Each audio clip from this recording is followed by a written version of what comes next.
하나님 주시는 말씀 같이 보겠습니다. 오늘은 창세기 45장 1절에서 10절까지 말씀입니다. 창세기 45장 1절에서 10절까지 말씀입니다. 제가 읽도록 하겠습니다. 1절입니다.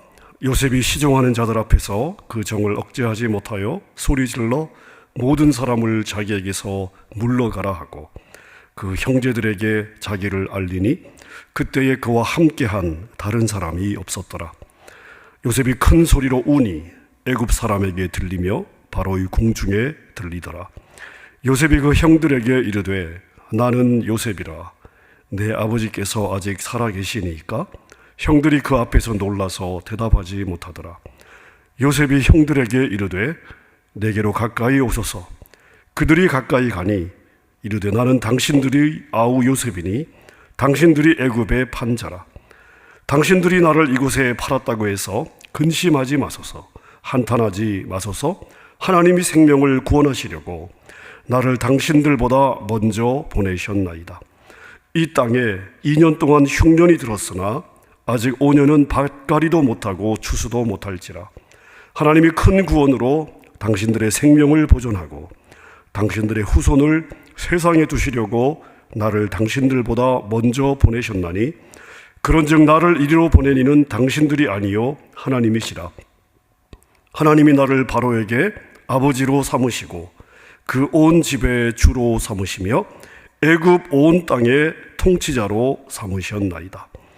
당신들은 속히 아버지께로 올라가서 아뢰기를 아버지의 아들 요셉의 말에 하나님이 나를 애굽 전국의 주로 세우셨으니 지체 말고 내게로 내려오사 아버지의 아들들과 아버지의 손자들과 아버지의 양과 소와 모든 소유가 고센 땅에 머물며 나와 가깝게 하소서. 아멘. 오늘 우리가 읽은 창세기 45장 본문은 드디어 요셉이 형들 앞에서 자신이 요셉이라고 밝히는 그러한 장면입니다. 요셉은 이 자리에서 자신이 걸어온 인생 여정에 대해서 자신이 어떻게 인식하고 있으며 스스로 자신의 삶을 어떻게 해석하고 있는지를 말하고 있습니다. 인간적으로 본다면 남도 아닌 형들에 의해서 노예로 팔려서 가족들과 헤어졌습니다. 약 10여 년간 노예 생활을 했고 그리고 감옥에 갇혀서 몇 년의 세월을 보내야 했습니다. 그 긴 세월의 고통과 절망은 아마 말로 설명이 되지 않을 것 같습니다. 자신의 삶에 너무나 큰 아픔을 준 형들을 향해서 복수의 칼을 휘두를 수 있는 힘을 가지고 있습니다. 요셉이 복수를 해도 아마 누구도 이해해 줄 것 같습니다. 그만큼 요셉은 긴 고난의 세월을 지나온 거죠. 그런데 요셉이 자신의 상황을, 자신의 인생 여정을 어떻게 이해하고 또 어떻게 해석하고 있습니까? 나를 이곳에 보낸 이는 당신들이 아니라 하나님이다. 하나님이 나를 보내셨다. 왜 보내셨느냐? 당신들의 생명을 보존하고 당신들의 후손을 살리려고 나를 먼저 이곳에 보내신 것이다. 그러니 나를 팔았던 것 때문에 근심하지 말고 한탄하지 마라. 이렇게 정리할 수 있겠습니다. 여러분들은 요셉의 이러한 자기 고백을 보면서 어떤 생각이 드십니까? 그리고 오늘 우리는 이러한 요셉의 고백을 통해서 무엇을 배워야 되겠습니까? 바로 역사의식입니다. 역사의식. 역사의식을 우리는 가질 수 있어야 되겠습니다. 역사를 보는 눈, 성경이 역사를 어떤 눈으로 보고 있으며 성경은 역사를 어떻게 해석하고 있는가? 왜냐하면 우리는 그 역사의 한 점에서 태어나서 그 역사 속에 살다가 사라지는 존재들입니다. 성경이 보는, 우리에게 보여주고 있는, 알려주고 있는 성경의 역사관을 통해서 우리가 우리의 역사의식을 만들 때 우리는 이 역사 속에서 바른 삶을 살아갈 수가 있습니다. 그래서 제가 여러분들에게 역사의식에 대해서 강조하는 그런 이유죠. 자, 오늘 본문을 통해서 우리가 반드시 배워야 되는 역사의식은 무엇일까요? 한번 생각해 보겠습니다. 제가 오늘 제목을 누가 시다바리가 이렇게 한번 잡아보았습니다. 시다바리, 무슨 말인지 다 아시죠? 자, 이 시다바리는 일본 말입니다. 우리말에 녹아져 있는 일본 말이죠. 우리가 쉽게 쓰는 그러한 단어가 아닐까 싶습니다. 자, 시다는 어떤 사람입니까? 전문 기술자 옆에서 자비를 돕는 일을 시다한다라고 말하죠. 바리는 무엇입니까? 자, 그러한 일을 하는 사람을 바리라고 이야기를 합니다. 따라서 이 시다바리라는 말은 주체가 아니에요. 전문가가 아닙니다. 보조자예요. 옆에서 심부름을 하는 사람입니다. 전문가가 어떤 일을 할 때 옆에서 도와주는 사람이에요.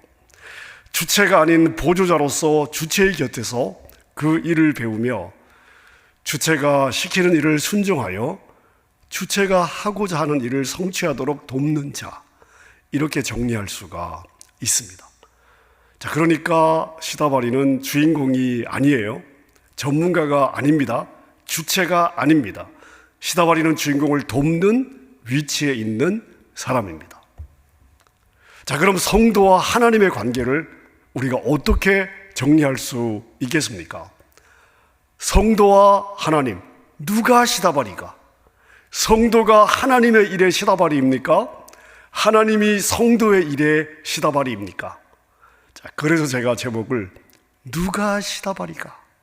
이렇게 제가 잡아보았는데요. 자, 그럼 우리가 어떻게 정리해야 되겠습니까? 자, 역사의 주인 되신 하나님께서 주체가 되겠죠.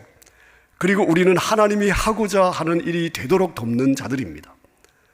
자, 따라서 우리는 역사의 주인 되신 하나님이 무슨 일을 하려고 하는지를 잘 파악하고 어떤 일이 주어지든 순종해야 되는 것이죠. 자, 그래서 주인 되신 하나님이 하고자 하는 일을 돕는 자, 그게 바로 성도라 말할 수가 있겠습니다. 자, 다시 한번 정리해 본다면, 자, 성도는 하나님을 시다바리로 부리면서 자신의 뜻과 소원을 이루려는 자들이 아니죠. 성도가 하나님의 시다바리로서 하나님이 계획하신 일들을 이루시도록, 자, 그래서 하나님이 시키는 일을 무엇이든 목숨 걸고 하도록 부름받은 시다바리, 자, 그게 바로 저희들입니다. 성도들은 이 일로 부름을 받은 것입니다. 자, 이렇게 한번 생각해 보십시오. 한 편의 멋진 영화가 완성되기 위해서는 감독, 연출자, 작가, 카메라맨, 배우, 현장 진행 요원, 의상 담당, 미술 담당, 음악 담당, 소품 담당, 장소 섭외 담당, 식사, 무대 세트, 연기자, 이런 사람들이 다 있어야 되겠죠. 자, 연기자들도 중요한 배역을 맡는 사람들이 있을 것이고, 엑스트라로 등장하는 사람들도 있을 것입니다. 자, 총 감독이 각 사람의 개성과 특성과 은사에 따라 업무를 주면 각 사람은 자신에게 주어진 역할을 잘 해내야 됩니다. 그래야 좋은 영화가 만들어질 수 있습니다. 다른 역할이 아무리 탐나 보여도 자신에게 맡겨진 역할을 해야 합니다. 식사 담당하는 사람이 카메라를 잡겠다고 한다든지, 의상 담당을 하는 사람이 음악 감독을 하겠다고 한다든지, 자, 그렇다면 이 영화는 제대로 만들어지기가 어려울 것입니다.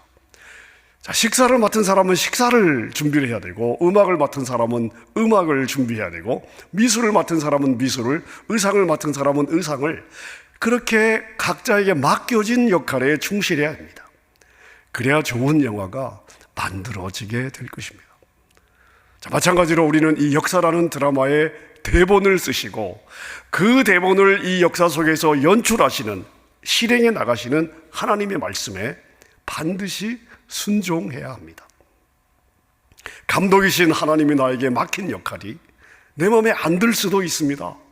하지만 그 역할과 그 상황에 순종해야 하는 것입니다. 때로 역할 중에는 가난한 역할이 있을 수 있어요. 병자의 역할이 있을 수 있습니다. 당해주는 역할도 있을 것입니다. 자, 그런데 왜 나는 맨날 당해주기만 해야 되냐? 왜 나는 항상 이렇게 가난해야만 되는 거냐? 왜 난 이렇게 맨날 아파야만 되는 거냐? 자, 그래서 그 역할을 안 하겠다고 하면 하나님이 이끌어가는 이 세상의 역사의 무대에서 더 이상 쓸모없는 존재가 되는 것이죠. 우리는 역사의 총감독이 되시는 하나님의 결정과 뜻에 순종해서 나를 부르신 그 자리에서 나의 역할에 최선을 다하면 되는 것입니다. 자, 그럴 때 멋진 역사가 한 편의 드라마로 완성이 되는 것이죠. 그리고 우리는 나에게 주어진 역할에 얼마나 충실했느냐, 자, 이것으로 우리 주님으로부터 보상을 받게 될 것입니다. 자, 오늘 본문에는 하나님의 시다바리 역할을 충실하게 해냄으로써 하나님의 대본을 이 역사 속에서 완성해낸 한 명의 위대한 시다바리가 등장하고 있습니다. 자, 누구겠습니까? 바로 요셉입니다. 요셉은 철저하게 하나님의 계획 속에서 움직였습니다.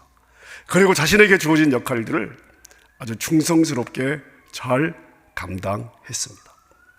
그리고 결국 이스라엘의 애굽행이라고 하는 하나님의 계획을 완성하고 있습니다. 자, 요셉이 이스라엘이 애굽으로 가야 되는 이 하나님의 역사를 완성하는 시다바리 역할을 잘 감당했다라면, 자, 그 하나님의 계획은 무엇이었는지를 조금 생각해 봐야 되겠죠. 다시 말씀드리면 하나님은 이미 오래전부터 이스라엘을 애굽으로 보낼 계획이 있었습니다. 그냥 이 요셉의 때에 그냥 우연하게 이 이스라엘, 야곱의 가족들이 애굽으로 간 것이 아닙니다. 오래전에 이 이스라엘, 하나님의 백성들이 애굽으로 가야 되는 것은 하나님의 계획 가운데 하나였습니다. 자, 창세기 15장 12절부터 16절까지 같이 한번 읽어보도록 하겠습니다. 12절부터 16절까지 제가 읽어보겠습니다.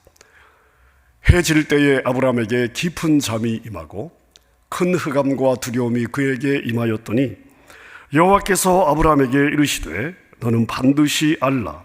내 자손이 이방에서 객이 되어 그들을 섬기겠고 그들은 400년 동안 너의 자손을 괴롭히리니 그들이 섬기는 나라를 내가 징벌할지며 그 후에 너의 자손이 큰 재물을 이끌고 나오리라. 너는 장수하다가 평안히 조상에게로 돌아가 장사될 것이요 너의 자손은 4대 만에 이 땅으로 돌아오리니 이는 아모리 족속의 죄악이 아직 가득 차지 아니함이니라 하시더라. 하나님은 이미 요셉의 증조 할아버지였던 누구죠? 아브라함에게 그의 후손들을 애굽으로 보내셔서 400년 동안 종살이를 하게 하시고 4대 만에 가나안으로 돌아오게 하실 것에 대해서 말씀해 주셨습니다. 자, 이게 하나님의 계획입니다. 하나님의 계획, 하나님의 작정하십니다. 이스라엘이 애굽으로 가야 되는 것은 하나님의 계획이었습니다. 그 일을 위해서 요셉이 종의 신분으로 애굽으로 간 것입니다. 또한 이 계획을 위해서 기근이 일어나게 된 것입니다. 그리고 이 계획 때문에 음식을 구하러 요셉의 형들이 애굽으로 가게 된 것이고, 이 모든 것 하나하나에 다 하나님의 계획 가운데 진행되고 있는 것입니다. 그 일을 위해서 요셉이 형들에 의해서 다른 곳이 아닌 어디로 팔려갔어야 되는 거죠? 애굽으로 팔려갔어야 되는 것입니다. 자, 여러분, 이것을 드라마라고 생각하고 한번 그림을 그려 보십시오. 하나님의 연출에 의해서 하나님의 언약 성취라고 하는 멋진 드라마가 진행되고 있습니다. 자, 거기에 요셉이라고 하는 출연자가 등장했습니다. 그리고 요셉은 자기의 자리에서 죽도록 고생하면서도 그 역할에서 탈출할 생각도 하지 않고 묵묵하게 자신의 역할을 수행해 냈습니다. 물론 요셉의 이 모습은 하나님의 계획을 알고 자신의 목숨을 주기까지 묵묵하게 순종한 예수 그리스도의 모형이 되는 것이죠. 자, 이 드라마를 시편 기자가 잘 정리하고 있습니다. 시편 105편 16절에서 제가 몇 절을 한번 읽어보겠습니다. 그가 또 그 땅에 기근이 들게 하사 그들이 의지하고 있는 양식을 다 끊으셨도다. 자, 여러분 보세요. 16절. 기근이 들게 하신 분은 누구십니까? 여기서 그가 누구십니까? 양식을 끊으신 분이 누구십니까? 그가 누구십니까? 하나님이시죠. 17절 보십시오. 그가 한 사람을 앞서 보내셨으며 요셉이 종으로 팔렸도다.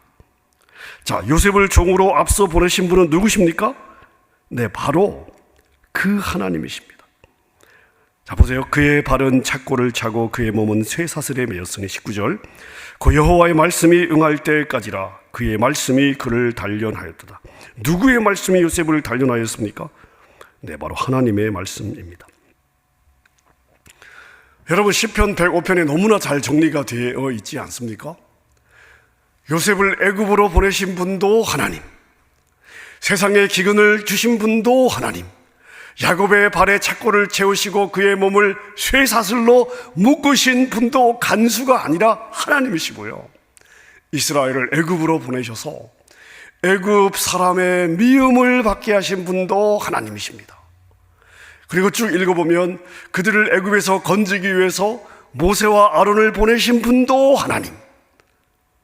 여러분, 역사의 모든 일을 누가 진행하셨어요? 하나님이 진행하셨습니다. 자, 여러분은 이 한 편의 드라마, 이 드라마를 총연출하시고 감독하고 있는 이 사실들을 보면서 무엇을 느끼십니까? 여러분, 우리 성도는 이 땅에서 바로 이것을 깨닫고 살아야 되는 것입니다. 천하만물은 다 하나님에 의해서 창조되었으며 그분이 역사를 주관하고 있다는 것, 역사는 그분의 뜻대로 움직여지고 있으며 그 역사의 주관자에게 온전히 항복하는 길이 최선의 행복으로 가는 길이다 하는 것입니다. 자, 오늘 본문에 나온 요셉의 고백을 보십시오. 요셉은 수많은 고난과 시험을 통과하면서 자신이 그렇게 하나님의 도구로 쓰임받는 것을 깨달았습니다. 그리고 하나님의 백성은 선택의 여지가 없어요. 거기에 순종할 수밖에 없는 자라는 것도 깨달은 것입니다. 자, 오늘 본문 창세기 45장 5절 이하 제가 몇 구절 다시 한번 읽어보겠습니다. 5절입니다. 당신들이 나를 이곳에 팔았다고 해서 근심하지 마소서, 한탄하지 마소서. 하나님이 생명을 구원하시려고 나를 당신들보다 먼저 보내셨나이다. 이 땅에 2년 동안 흉년이 들었으나 아직 5년은 밭갈이도 못하고 추수도 못할지라. 하나님이 큰 구원으로 당신들의 생명을 보존하려고 당신들의 후손을 세상에 두시려고 나를 당신들보다 먼저 보내셨나니, 그런즉 나를 이리로 보낸 이는 당신들이 아니요 하나님이시라. 하나님이 나를 바로에게 아버지로 삼으시고 그 온 집의 주로 삼으시며 애굽 온 땅의 통치자로 삼으셨나이다. 자, 요셉은 정말 감당하기 어려운 수많은 고난을 통과하면서 하나님의 언약을 기억하게 되었고요, 그 속에서 하나님의 거대한 계획을 알게 되자 자신이 겪은 고난의 의미를 깨닫게 되었습니다. 자, 그러면서 형들 때문에 고난을 받게 된 것이 아니라는 것을 알게 되면서 형들을 용서할 수 있게 되었던 것입니다. 자, 제가 요셉 이야기를 시작하면서 드렸던 설교가 있습니다. 제일 먼저 요셉 이야기를 시작하면서 요셉 이야기는 누구에 대한 예언의 성취다라고 제가 이야기를 드렸었죠. 자, 창세기 37장 2절을 제가 한번 읽어보겠습니다. 요셉 이야기를 시작하면서 어떻게 시작하고 있습니까? 야곱의 족보는 이러하니라. 요셉이 17세의 소년으로서 그의 형들과 함께 양을 칠 때에, 자, 요셉의 이야기를 시작하면서 야곱의 족보니라, 야곱의 족보가 이와 같다로 시작하고 있습니다. 이미 야곱의 인생이 거의 끝나가고 있는 상황인데 야곱의 족보라고 이야기를 하고 요셉의 이야기를 시작하고 있습니다. 자, 이게 어떤 의미라고 말씀을 드렸습니까? 하나님이 야곱에게 주신 이 축복의 언약이, 하나님이 야곱에게 이삭을 통해 축복의 언약을 주셨잖아요. 약속을 주셨잖아요. 이게 누구에게서 성취된다는 거예요? 요셉에게서 성취된다. 즉, 요셉은 아비 야곱에게 주신 축복이 실제화되는 삶을 살고 있다. 하나님이 주신 모든 말씀은 반드시 당대이든 후대이든 성취된다는 것을 우리가 볼 수 있습니다. 창세기 27장 29절 보세요. 하나님이 이삭을 통해서, 아버지 이삭을 통해서 야곱에게 어떤 축복의 언약을 주셨습니까? 29절입니다. 만민이 너를 섬기고 열국이 너에게 굴복하리니 내가 형제들의 주가 되고 내 어머니의 아들들이 내게 굴복하며 너를 저주하는 자는 저주를 받고 너를 축복하는 자는 복을 받기를 원하노라. 여기에 보면 하나님께서 야곱에게 어떤 그 축복을 예언하시냐면 내가 형제들의 주가 될 것이다. 그렇죠? 내가 형제들의 주가 될 것이다. 자, 근데 야곱은 형이 있었잖아요. 에서가 있었잖아요. 근데 야곱의 인생에서 야곱이 형의 주가 되었습니까? 아니요. 근데 하나님은 야곱의 삶에 그것을 축복하셨습니다. 언약하셨습니다. 약속하셨습니다. 자, 근데 그 축복이 야곱 당대에 이루어진 것이 아니에요. 누구에게서 성취되고 있습니까? 요셉에게서 성취되고 있습니다. 요셉은 하나님이 선포한 축복의 메시지와 똑같은 표현을 사용함으로써 형제들의 주, 아버지 이삭을 통해서 야곱에게 주었던 이 표현, 언약의 표현, 이것을 요셉은 형들에게 똑같은 표현을 함으로써 그 언약이 자신에게서 성취되고 있음을 밝히고 있는 것입니다. 자, 그러니까 요셉이 종으로 팔린 것도, 세상에 기근이 든 것도, 요셉의 형제들이 애굽으로 곡식을 구하러 온 것도 우연이 아니에요. 우발적으로 그냥 그때 기근이 들어서 생긴 것이 아닙니다. 하나님의 언약을 성취하기 위해서 자신들의 백성들을 이 언약의 역사 안으로 불러들였던 것입니다. 그리고 그들의 삶을 통해 이 언약이 성취되도록 하셨던 것이죠. 자, 말씀을 정리하겠습니다. 여러분, 마찬가지로 우리 성도들의 삶에도 우리가 이해할 수 없는 고난들이 닥쳐올 수 있습니다. 하지만 요셉의 고난이 하나님의 언약의 성취를 위한 하나님의 섭리였듯이 우리가 겪어내야 되는 하나하나의 사건과 상황들도 결국 모두 하나님의 언약이 역사 속에서 성취되는 필연적인 과정인 것입니다. 여러분, 제가 여러분에게 늘 그래서 강조하잖아요. 하나님은 항상 오르시다고요. 오늘 내가 왜 이 상황을 지나가야 되는지, 왜 나는 이 고난을 내가 겪어내야 되는지 도저히 해석이 되지 않는다 할지라도, 너무나 받아들이기 어렵다 할지라도, 그럼에도 불구하고 뭐라고요? 하나님은 항상 오르시다고요. 광야는 과정이고 나는 잘 될 수밖에 없다. 여러분, 이걸 우리가 믿어야 되는 거예요. 요셉에게 이 믿음이 있었습니다.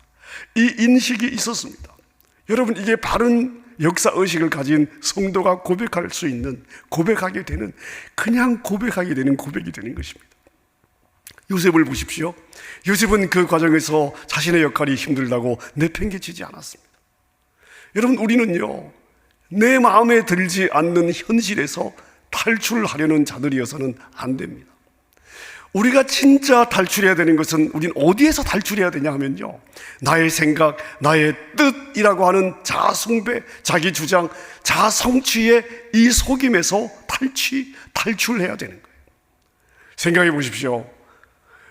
요셉의 애굽 종살이에서 탈출할 기회가 마음 먹었으면 없었을까요? 마음 독하게 먹고 보디발 아내의 청을 한번 들어준 후에 아버지의 집으로 탈출할 수 있는 기회를 만들 수도 있었을 것입니다.